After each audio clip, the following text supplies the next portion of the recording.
Students let us start lecture number 2 chapter 9 sequence and series. आज हम लोग exercise 9.1 solve करेंगे। 9.1 में हम लोग क्वेश्चन नंबर 14 को अभी आज सॉल्व नहीं करेंगे। क्वेश्चन नंबर 14 एक बहुत ही इंटरेस्टिंग टॉपिक के ऊपर है और वो टॉपिक है फिबोनाची सीक्वेंस। फिबोनाची सीक्वेंस बहुत इंटरेस्टिंग है, इसे हम लोग नेक्स्ट लेक्चर में लेंगे। पहले थोड़ा सा इसको हम समझाएंगे आपको, और यकीन मानिए एक बार अगर आप इसे पढ़ेंगे, इसके आप एप्लीकेशन जब आप इसकी देखेंगे फिबोनाची सीक्वेंस की, इसकी एप्लीकेशन आपकी आर्किटेक्चर में, इसकी एप्लीकेशन आपकी कोडिंग में, इसकी एप्लीकेशन हमारे स्टॉक मार्केट में, और इससे भी बड़ी बात, इन सब से बड़ी बात, इसकी एप्लीकेशन नेचर में ये पैटर्न फॉलो होता है। फिबोनाची सीक्वेंस का नेचर में पैटर्न फॉलो होता है। तो वो कैसे फॉलो होता है, ये क्वेश्चन इसीलिए छोड़ा है। क्वेश्चन तो 2-3 लाइन का है, पर इसलिए छोड़ा कि बहुत इंटरेस्टिंग टॉपिक है। तो हम लोग पहले उस फिबोनाची सीक्वेंस को, इसका एक्चुअल प्रोनाउंसिएशन फिबोनाची है, कई बार इसे फाइबोनाक्सी भी कहते हैं, पर इन जनरल हम इसे फिबोनाची सीक्वेंस कहते हैं। तो इसका नेचर, सबसे इंपॉर्टेंट जो इसका पहलू है वो है कि नेचर में ये पैटर्न कैसे फॉलो होता है, जो सीक्वेंस है ये नेचर में कैसे फॉलो होती है, वो बहुत इंटरेस्टिंग है। इसी में एक टर्म आती है गोल्डन रेशो। तो गोल्डन रेशो एक बहुत इंपॉर्टेंट टर्म है, बहुत मतलब ज़्यादा यूज़ होने वाली टर्म है। आर्किटेक्चर में बहुत ज़्यादा यूज़ होती है, स्टॉक मार्केट में बहुत ज़्यादा यूज़ होती है। परफेक्शन जिसे हम कहते हैं, परफेक्शन क्या है, तो वो जो परफेक्शन है वो गोल्डन रेशो टर्म है। जब भी हम किसी चीज़ को कहते हैं कि ये परफेक्ट है या नहीं है, तो कंपेयर करते हैं किस नंबर से, तो वो गोल्डन रेशो से कंपेयर करते हैं। तो ये सारी चीज़ें फिबोनाची सीक्वेंस से आती हैं, और इंडियन मैथमेटिशियन ने डेवलप किया, और लेटर ऑन एक इटालियन मैथमेटिशियन थे, उन्होंने इसको कंटिन्यू किया। तो ये सब चीज़ें हम लोग नेक्स्ट लेक्चर में करेंगे। बहुत इंटरेस्टिंग, और इतना इंटरेस्टिंग है कि इसके बाद आप कभी लाइफ लॉन्ग सीक्वेंस को नहीं भूल पाएंगे। तो इसकी जब आप एप्लीकेशन देखेंगे, और इन एप्लीकेशन भी जब आप नेचर के साथ देखेंगे, आपको लगेगा कि हाँ, क्या नेचर को भी मैथ्स आती है। एक्चुअल में ऐसा लगेगा कि नेचर को भी मैथ्स आती है, या गॉड ने जब नेचर क्रिएट करी तो क्या मैथमेटिक्स का कोई फॉर्मूला लगाया। तो ये सारी चीज़ें जो है हमारी फिबोनाची सीक्वेंस में आती है। बहुत इंटरेस्टिंग टॉपिक है, इसीलिए क्वेश्चन नंबर 14 छोड़ा है। तो let us come to this exercise. अभी हम लोग चलिए वापस आते हैं धरती पे, और एक्सरसाइज नंबर 9.1 क्लास 11th में आते हैं। तो हम क्लास 11th के क्वेश्चन सॉल्व करेंगे यहाँ पे, एक्सरसाइज नंबर 9.1 के 1 to 13। तो लास्ट लेक्चर में मैंने आपको, फर्स्ट लेक्चर में जो सीक्वेंस था, आपको सीक्वेंस बताया कि सीक्वेंस क्या होती है। तो सीक्वेंस आपको जर्नल लैंग्वेज में बताई, जर्नल लैंग्वेज में, कि collection of object separated by comma.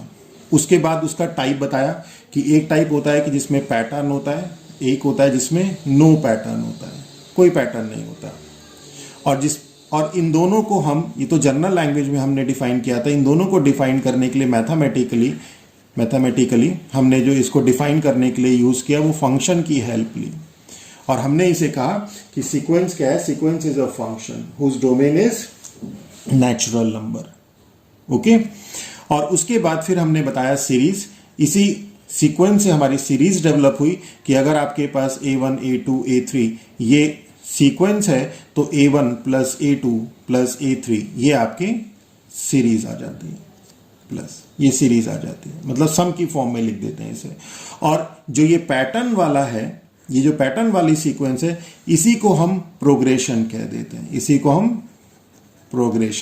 हैं, और प्रोग्रेशन के नेचर के ऊपर ही हमने उसका नाम, टर्मिनोलॉजी, उसके नाम जो है हमने डिफाइन कर दिया। जैसे अर्थमेटिक प्रोग्रेशन, तो अर्थमेटिक क्यों कहते हैं, ज्योमेट्रिक प्रोग्रेशन क्यों कहते हैं, तो वो उसका नेचर है प्रोग्रेशन का। वो जब आएगा, ये आपके सिलेबस में है, तो जब आएगा तब बताएंगे। तो फिलहाल हम लोगों ने सीक्वेंस पढ़ा, सीरीज पढ़ी, तो उसी के ऊपर बेस्ड टर्म थी इसमें, A1, A2, A3 first term, second term, third term, nth term को हमने an से डिफाइन किया। तो उसी के ऊपर बेसिकली आज हम लोग क्वेश्चन करेंगे। नेक्स्ट लेक्चर बहुत इंपॉर्टेंट रहने वाला है, बहुत इंटरेस्टिंग, इंपॉर्टेंट नहीं, एग्जाम में नहीं आएगा, इंटरेस्टिंग रहने वाला है। तो चलिए आइए अब हम लोग एक्सरसाइज 9.1 करते हैं। तो सॉल्यूशन फर्स्ट की बात करें, तो हमें इसमें nth टर्म दिए, पूछा गया right the first 5 term of each of the sequence. First 5 term हमें लिखनी है इस सीक्वेंस की, जिसकी nth टर्म जो है an, जैसे इसमें फर्स्ट में nth टर्म हमें n+2 दी है। तो first 5 term means A1 A2 A3 A4 A5 ये निकालना है, तो हम क्या करेंगे, पुट कर देंगे n is equal to 1 2 3 4 and 5 ये, तो हमारे पास A1 A2 A3 A4 A5 आ जाएगा। तो A1 क्या हो जाएगा, A1 हो जाएगा 1 इंटू 1 प्लस 2, तो 1 plus 2 is 3, 3 into 1 is 3। Okay, A2 की बात करें तो A2 क्या हो जाएगा, 2 इंटू 2 प्लस 2, तो 2 plus 2 is 4, 4 into 2 is 8। Okay, A3 की बात करें तो क्या हो जाएगा, 3 into 3 plus 2, 3 plus 2 is 5, 5 into 3 is 15। A4 की बात करें तो A4 हो जाएगा 4 into 4 plus 2, 4 plus 2 is 6, 6 into 4 is 24। और A5 की बात करें तो ये जाएगा 5 into 5 plus 2 means 7 into 5 is 35, means 3, 8, 15, 24 and 35। Okay, solution second की बात करें अगर हम लोग, तो यहाँ पे हमें an दिया है n अपॉन n प्लस 1, हम पुट करेंगे फर्स्ट 5 टर्म निकालने के लिए 1 2 3 4 एंड 5, तो A1 क्या आ जाएगा, A1 आ जाएगा 1 upon 1 plus 1 means 1 upon 2। A2 क्या हो जाएगा, A2 हो जाएगा 2 अपॉन 2 प्लस 1 मीन्स 2 अपॉन 3। इसी तरह से A3 क्या हो जाएगा, 3 upon 3 plus 1 means 3 upon 4। A4 क्या हो जाएगा, A4 हो जाएगा 4 अपॉन 4 प्लस 1 मीन्स 4 अपॉन 5। और A5 क्या हो जाएगा, A5 हो जाएगा 5 upon 5 plus 1 means 5 upon 6। Okay, तो 1 upon 2, 2 upon 3, 3 upon 4, 4 upon 5 and 5 upon 6। अब हम बात करें सॉल्यूशन नंबर थर्ड की, बहुत इजी है, 1 मिनट की क्वेश्चन है। an is equal to 2 raised to the power n, तो put n is equal to first 5 term निकालने, तो 1 2 3 4 एंड 5, तो a1 is 2 raise to the power 1 is 2, a2 is 2 raise to the power 2 means 4, a3 is 2 raise to the power 3 means 4 into 2 8, a4 is 2 raised to the power 4 means 16, a5 is 2 raised to the power 5 means 32। so easy। तो next चलते हैं हम लोग question number 4 में। Question number solution 4, तो an is 2n minus 3 upon 6, put n is equal to 1 2 3 4 and 5, तो a1 is 2 into 1 minus 3 upon 6, तो 2 into 1 2 minus 3 upon 6 means minus 1 upon 6 means minus 1 upon 6। okay, and a2 is 2 into 2 minus 3 upon 6, तो 2 into 2 4 minus 3 upon 6 means 1 upon 6 means 1 upon 6। a3 की बात करें तो a3 is 2 into 3 minus 3 upon 6 means 6 minus 2 into 3 6 minus 3 upon 6 means 6 minus 3 is 3 upon 6 means 1 upon 2 means 1 upon 2। a4 की बात करें तो a4 हो जाएगा हमारे पास 2 into 4 minus 3 upon 6 that is 8, 2 into 4 8 minus 3 upon 6 means 5 upon 6, 5 upon 6। और a5 की बात करें तो ये हो जाएगा 2 into 5 minus 3 upon 6 means 10 minus 3 7 upon 6 7 upon 6। Okay, अब हम सॉल्यूशन नंबर 5 की बात करें तो सॉल्यूशन नंबर 5 में is an is equal to -1 raise to the power n minus 1 5 raise to the power n plus 1। First 5 term निकालनी है, put n is equal to 1 2 3 4 and 5, तो a1 is -1 raise to the power 1 minus 1 5 raised to the power 1 plus 5 raised to the power 1 plus 1 means -1 raised to the power 1 minus 1 is -1 raised to the power 0, और 5 raised to the power 1 plus 1 is 2 means -1 raised to the power 0 is plus 1, और 5 square is 25 means 25, that is this is equal to 25। और a2 की बात करें तो -1 raised to the power 2 minus 1 5 raised to the power 2 plus 1 -1 raised to the power 2 minus 1 is 1, और 5 raised to the power 3 -1 raised to the power 1 is -1 into 5 raised to the power 3 is 25 into 5 means 125 means -125, that is this is equal to -125।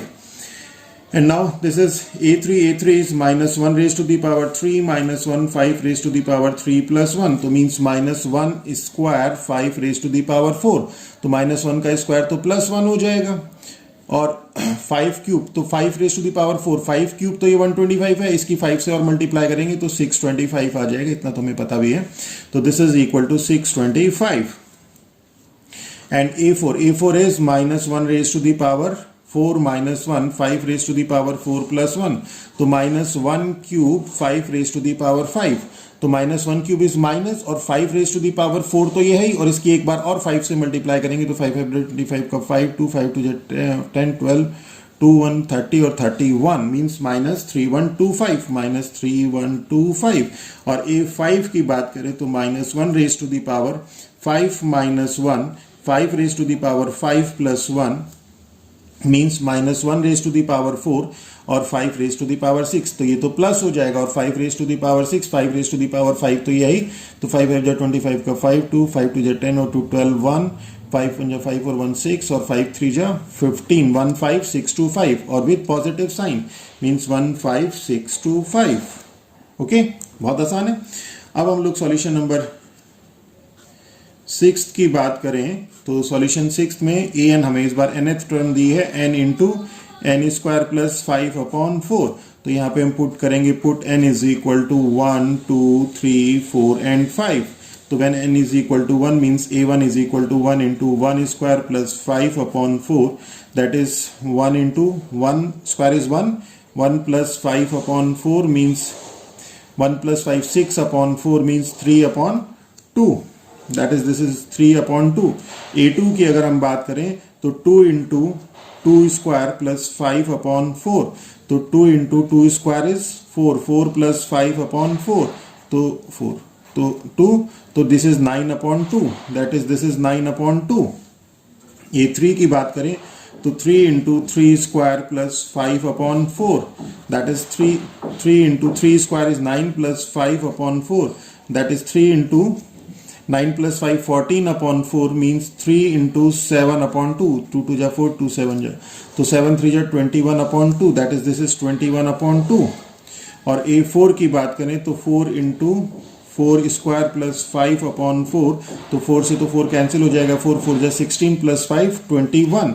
और a5 की बात करें तो 5 into 5 का square plus 5 upon 4, तो 5 into 5 का square is 25 plus 5 upon 4 means 5 into 30 upon 4, तो 15 and 2, तो 15 into 5 is 75 upon 2, that is this is 75 upon 2.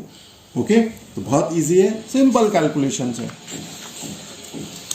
और बहुत इंपॉर्टेंट है, बहुत सीक्वेंस अपने आप में बहुत इंपॉर्टेंट है. और अगर मेरे लेक्चर आप लोगों को अच्छा लग रहा हो तो मेरे चैनल को सब्सक्राइब कीजिए, हम लोगों को भी थोड़ा मोटिवेशन मिलता है. और अगर आपके कोई डाउट्स हैं तो हमें कमेंट बॉक्स में लिखिए, हम लोग आपके डाउट भी कोशिश करेंगे कि क्लियर करें. तो क्वेश्चन नंबर 7 की बात करें कि find the indicated term. Indicated term means ये जो इंडिकेटेड टर्म है A17 A24 A7 निकालना है या A9 निकालना है in each of the sequence, ये सीक्वेंस की nth टर्म दी है in question number 7 to 10th whose nth term आ रही है. तो सीक्वेंस की nth टर्म दी हुई है और हमें इंडिकेटेड टर्म निकालनी है. तो 7th में an इज इक्वल टू दिया है 4n-3 और हमें निकालना है A17. तो अगर हम A17 की बात करें तो जाएगा 4 इंटू 17 माइनस 3, तो 4 into 17 is 68 minus 3, that is 65.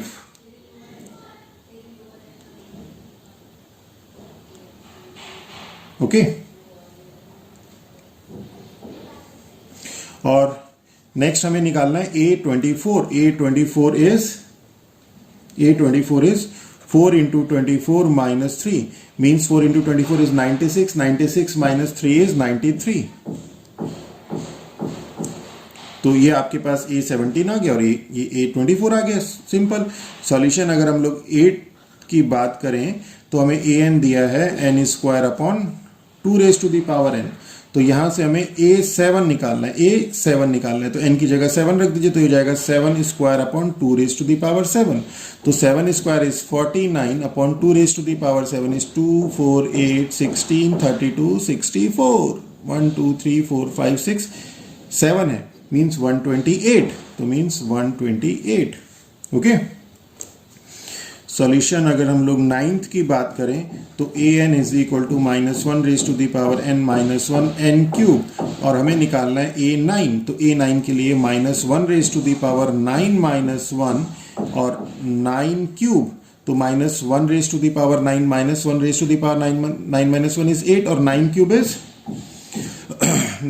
81 into 9 means 729। वैसे डायरेक्ट भी आपको थोड़ा सा याद होना चाहिए। तो ये आ जाएगा आपके पास -1 रेज टू द पावर 8 +1, तो मीन्स 729। तो A9 आ गया आपके पास। और सॉल्यूशन नंबर 10th की अगर हम बात करें तो सॉल्यूशन नंबर 10th में an दिया है आपके पास n(-2) अपॉन n+3 और A20 निकालना है। तो A20 इज 20 of 20 - 2 अपॉन 20 + 3। तो 20 - 2 इज 18, तो 20 इंटू 18 अपॉन 23, तो 18 इंटू 2 36, तो 360 upon 23 means 360 upon 23। This is A20। Okay, अब हम लोग नेक्स्ट क्वेश्चन में चलते हैं। बहुत इजी क्वेश्चंस हैं। क्वेश्चन नेक्स्ट में चलते हैं। सॉल्यूशन 11th कहता है कि right the first 5 term of each of the sequence. First 5 term निकालने मींस A1 A2 A3, क्या क्या निकालना है? A1 निकालना है, A2 A3 A4 and A5 ये निकालना है। And obtain the corresponding series, और सीरीज निकालने। तो अगर ये टर्म निकल गई तो सीरीज क्या होगी? A1 + A2 + A3 + A4 + A5, ये इसकी सीरीज हो जाएगी। मैंने बताया था कि सीक्वेंस को सब की फॉर्म में लिख दो तो सीरीज आ जाती है। तो बेसिकली A1 तो हमें दिया हुआ है, nth टर्म ये दे रखी है। This is nth term for all n is greater then 1। Greater than 1 means 2 3 4 5। n greater than 1 का मतलब है कि n की वैल्यू क्या है? n की वैल्यू 2 3 4 5 है। ओके, तो n की वैल्यू 2 के लिए फंक्शन डिफाइंड है, 1 के लिए नहीं डिफाइंड है क्योंकि n ग्रेटर देन 1 है इसमें। 3 के लिए डिफाइंड है, 4 के लिए डिफाइंड है, पर n 1 के लिए डिफाइंड नहीं है। तो n 1 के लिए क्या है? यहां पे सेपरेट दे रखा है। ओके, तो A1 तो 3 दे ही रखा है, तो यहां पे n is equal to put n is equal to, हम क्या करेंगे? ग्रेटर देन 1 है तो 2 3 4 और 5 पुट कर देंगे। फर्स्ट 5 टर्म निकालनी है, तो फर्स्ट टर्म तो हमें मिली हुई है यहाँ पे, तो ये निकाल देंगे। तो क्या आ जाएगा हमारे पास? A2 आ जाएगा 3 into A2 - 1 + 2 means 3 into A1 + 2 is equal to 3। और A1 कितना है? A1 हमारे पास 3 है, तो 3 into 3 + 2 means 3 into 3 9 + 2 is 11। Okay, और इसी तरह से अगर हम लोग A3 की बात करें तो A3 हो जाएगा हमारे पास 3 into A3 - 1 + 2 that is this is equal to 3 into A2 + 2। तो 3 इंटू, और A2 कितना है? A2 अभी हमने यहाँ पे निकाला 11 है, तो दिस 11 + 2, तो दिस 33 + 2 इज 35। और अगर हम A4 की बात करें तो 3 into A4 - 1 + 2, this is 3 of A3 + 2, this is 3 of A3। A3 कितना है आपके पास? A3 35 है, 35 + 2 तो मीन्स 105 35 इंटू 3 इज 105 + 2 इज 107। और A5 की बात करें तो 3 into A5 - 1 + 2 is 3 into A4 + 2, that is 3 into A4 is 107 + 2, और ये हो जाएगा आपके पास 321 + 2 इज 323। ओके, और द कॉरस्पॉन्डिंग सीरीज क्या आ जाएगा? The corresponding series is A1 means 3 plus A2 means 11 plus A3 means 35 plus A4 is 107 plus A5 is 323 plus so on। 3 dots लगाते हैं। Okay, question number 11। अब क्वेश्चन नंबर 12th और 13th, तो यहाँ पे भी वही फर्स्ट 5 टर्म हम लोगों को निकालनी है। तो सॉल्यूशंस 12th की अगर हम बात करें तो A1 हमारा ये है, an हमें दिया हुआ है, an is equal to an - 1 upon n, where n is greater than for all, इसे लिखते हैं n is greater than equal to 2 means n की वैल्यू जब 2 3 4 5 एंड सो ऑन है तो हमारे पास an इस तरह से डिफाइंड है। तो यहाँ पे क्या करेंगे हम? Put n is equal to 1 तो दिया हुआ है, A1 तो हमें दिया ही है, तो A2 निकालना है, A3 निकालना है, A4 निकालना है, A5 निकालना है। तो A2 क्या हो जाएगा? A2 हो जाएगा A2 - 1 upon 2 means A1 upon 2। A1 कितना है हमारा? A1 है माइनस, तो -1 अपॉन 2। ओके, और इसी तरह से हम लोग A3 की वैल्यू अगर हम लोग निकालें तो A3 क्या हो जाएगा, A3 हो जाएगा हमारे पास A3 माइनस 1 अपॉन 3, तो A2 अपॉन 3, और A2 कितना है, A2 है आपके पास माइनस 1 अपॉन 2 अपॉन 3, और ये माइनस 1 अपॉन 2 अपॉन 3 में क्या होता है, तो 3 अपॉन बी ऐसे चला, नीचे डिनोमिनेटर ले आते हैं, सबसे नीचे वाला सबसे ऊपर, ये इधर चला जाता है, मीन्स माइनस 1 अपॉन 6। ये जूनियर क्लास में आपने पढ़ा होगा पर कई बार कंफ्यूजन होता है, तो ध्यान रखिएगा, माइनस 1 अपॉन 6। और A4 की बात करें तो A4 क्या हो जाएगा, A4 हो जाएगा A4 minus 1 upon 4, means A3 upon 4। तो A3 कितना, A3 है minus 1 upon 6 upon 4, means minus 1 upon 24। और इसी तरह से A5 की बात करें तो A5 हो जाएगा A5 minus 1 upon 5, means A4 upon 5, means A4 कितना है, minus 1 upon 24 upon 5, means this is equal to A5 is equal to minus 1 upon 120। Okay, तो द कॉरस्पॉन्डिंग सीरीज क्या हो जाएगी, सीरीज हो जाएगी A1 मीन्स माइनस 1, तो माइनस 1 प्लस, मैंने कहा था सीरीज हमेशा जो है A1 plus A2 plus A3 plus A4 इस फॉर्म में आती है, इस फॉर्म में आती है। ये चाहे ये नेगेटिव हो या पॉजिटिव हो, यहां हमेशा पॉजिटिव सम की फॉर्म में लेके आते हैं इसे। तो minus 1 plus A2 is minus 1 upon 2 plus A3 is minus 1 upon 6 plus A4 is minus 1 upon 24 plus A5 is minus 1 upon 120 plus so on. और एक होती है टर्म हमारे पास सीरीज और एक होती है हमारे पास सम ऑफ सीरीज।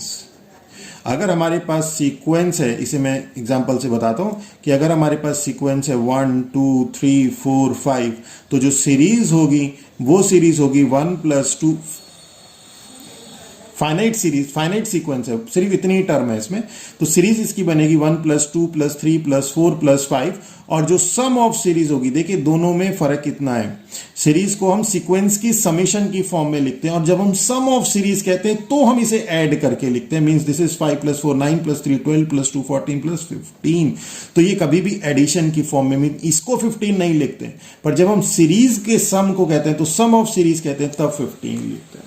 ठीक है, कई बार थोड़ा सा कंफ्यूजन में आ जाते हैं बच्चे की सीरीज टर्मोलॉजी का फर्क आता है, सीरीज और सम ऑफ सीरीज। ओके, अब हम लोग सॉल्यूशन 13th की बात करते हैं, और लास्ट है हमारा 14th, हमने छोड़ दिया है फिबोनाची। मतलब इस पूरे क्लास 11th में अगर सबसे कुछ ऐसा चीज है जिसे आपको समझना चाहिए, पढ़ना चाहिए, मैजिकल, तो वो है फिबोनाची। तो सॉल्यूशन 13 में हम देखें तो A1 is equal to A2 is equal to 2, और AN हमें दिया है AN माइनस 1 और N ग्रेटर देन 2 है। N ग्रेटर देन 2 मतलब N की वैल्यू 3 4 5 एंड सो ऑन है। तो यहाँ पे हम ये A3 A4 A5 के लिए डिफाइंड है, it means N greater than 2 means 2 से बड़ी वैल्यू के लिए, 3 4 5 के लिए। तो 1 2 के लिए तो हमें दिया ही है, A1 A2 तो दिया ही है। तो N is equal to 3 4 and 5 जब हम पुट करेंगे तो A2 निकलेगा, A3 निकलेगा, तो A3 क्या हो जाएगा, ग्रेटर देन 2 ना, तो A3 क्या हो जाएगा, A3 minus 1 means A2 minus 1, और A2 कितना है 2 माइनस 1। और A4 की बात करेंगे तो हो जाएगा A4 माइनस 1 तो मीन्स A3 माइनस 1, और A3 कितना है, A3 है हमारे पास, A3 निकाला, A2 माइनस 1 इज 1, A3 निकाला 1 माइनस 1 दैट इज 0। और A5 की बात करें तो A5 minus 1 means A4 minus 1, और A4 कितना है, A4 है आपके पास 0 माइनस 1 दैट इज माइनस 1। तो आपके पास कॉरस्पॉन्डिंग सीरीज क्या हो गई, कॉरस्पॉन्डिंग सीरीज हो गई A1 plus A2, A1 plus A2 plus A3 is 1 plus A4 is 0 भी लिखेंगे, 0 हटाएंगे नहीं। मैंने क्या कहा था, ये सम नहीं होता है, सम ऑफ सीरीज नहीं है, सम ऑफ सीरीज में 0 इमैटेरियल है, पर जब सीरीज है तो उसमें 0 मैटर करता है। A4 0 plus A5 is minus 1 and so this is the series. तो this is all about our question number 1 to 13। बहुत इजी और बहुत इंटरेस्टिंग है ये सीक्वेंस, और इजी है तो इसीलिए कई बार स्टूडेंट छोड़ भी देते हैं, सोचते हैं कि इजी है हो जाएगा अपने आप। तो कई बार मतलब मेरे मन को मुझे लगता है कि कई बार स्टूडेंट्स इजी चीज़ को इसलिए छोड़ देते हैं कि आसान है, और टफ चीज़ में वो फंस जाते हैं। तो वो टफ इसलिए नहीं हो पाती क्योंकि वो टफ है। इजी हम लोग आसान समझ के छोड़ देते हैं। तो मेरी एडवाइस ये है कि आसान और टफ कुछ नहीं है, मेहनत करिए, कॉन्सेप्ट क्लियर करिए और सब चीज़ों को एक समान वेटेज दीजिए। With that all, thank you.